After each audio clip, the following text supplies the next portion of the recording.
Hi, my name is Kit, and I'm here to talk you through my process for pressure canning beans. Now, I can't overemphasize enough. This is my process. I've done some research online, a dangerous thing to do, and I have deviated from the recommended method, the recommended safe method for beans. So the recommended method has to do with pre-soaking your beans, boiling them for 30 minutes, and then filling the cans up to the neck or the collar of the jar. That's kind of analogous to a hot pack method if you're doing regular water boiling canning. What I do is analogous to a cold pack method where I am measuring out dried beans into each clean, sanitized jar, 100 grams per jar. At this point, once I have the dried beans inside, I fill with my own spice medley, which winds up being 1 part garlic powder, 1 part pepper, 2 parts salt, and 2 parts onion powder. I'm doing white beans, chickpeas, and red beans currently. I also do black beans as well, and I add a little bit of cumin to that. You can deviate a little bit with the spices as long as it's a true dried ground spice. So I'm adding spices, and this being a cold pack method, I also need to add hot boiling water, which is the next step. I'm using my Instapot since it's right there on the counter and it boils pretty quickly to fill to the collar of all of my jars. So right where the neck of the jar starts to taper off, that's where we're aiming to fill it. It's the same fill point as the recommended method, which is more hot pack oriented. Again, I am deviating. So once I have all of these jars filled with water, I will put a lid on them when the lids are cleaned and lightly sanitized. And after the lids are on, I will put the rims on. So that is a state that we will get to soon. Once I run out of boiling water here, I'm going to need to stop. So I'm about the halfway point of canning my beans. So I can do 20 pints at a time in my pressure canner, and that's about what I aim to do whenever I make beans, because I want to make the most of the time that they're canning, because it takes them an hour and 15 minutes to run at high pressure. So that's a lot of energy that's going out.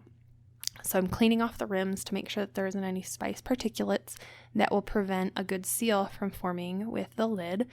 Putting on the lids and then putting on the rims, which I tighten to fingertip tight. It's just something you get a feeling for as you start doing canning. Not too tight, not too loose, but just right. And once these are all lidded, I'm going to be moving them into my pressure canner, which again can hold 20 pints.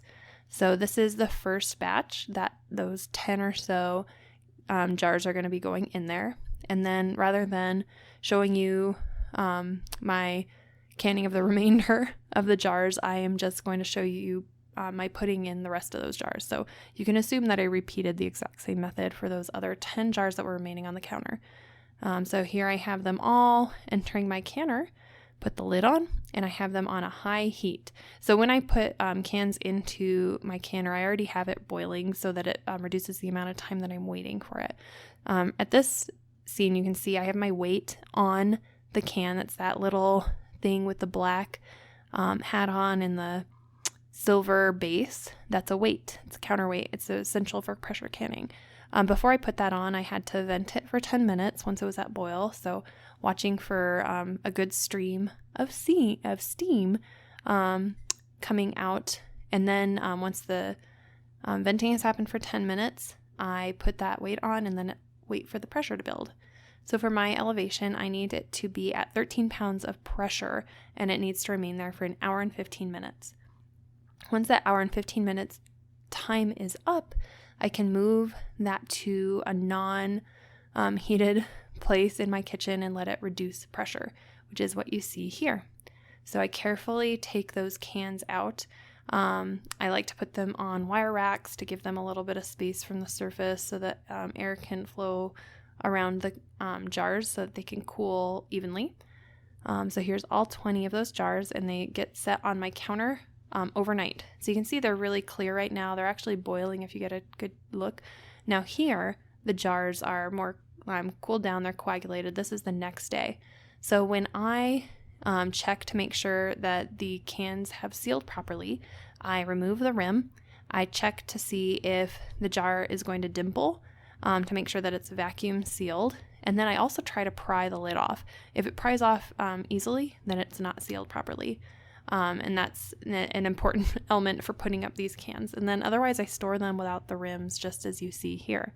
So again, this method does deviate from the normal.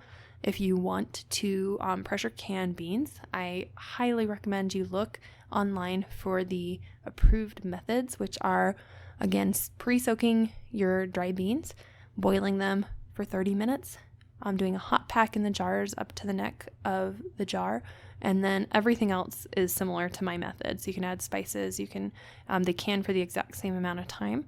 But once you get a feel for canning according to the method, I don't ever suggest deviating when it comes to canning, but this is something I do because the pressure that we need to have them at for my elevation winds up leading to quite soggy beans if I do the approved method. So this is the method that I use to try and keep my beans from getting super soggy by the end of the entire process. So I hope that you go out and can some beans and enjoy.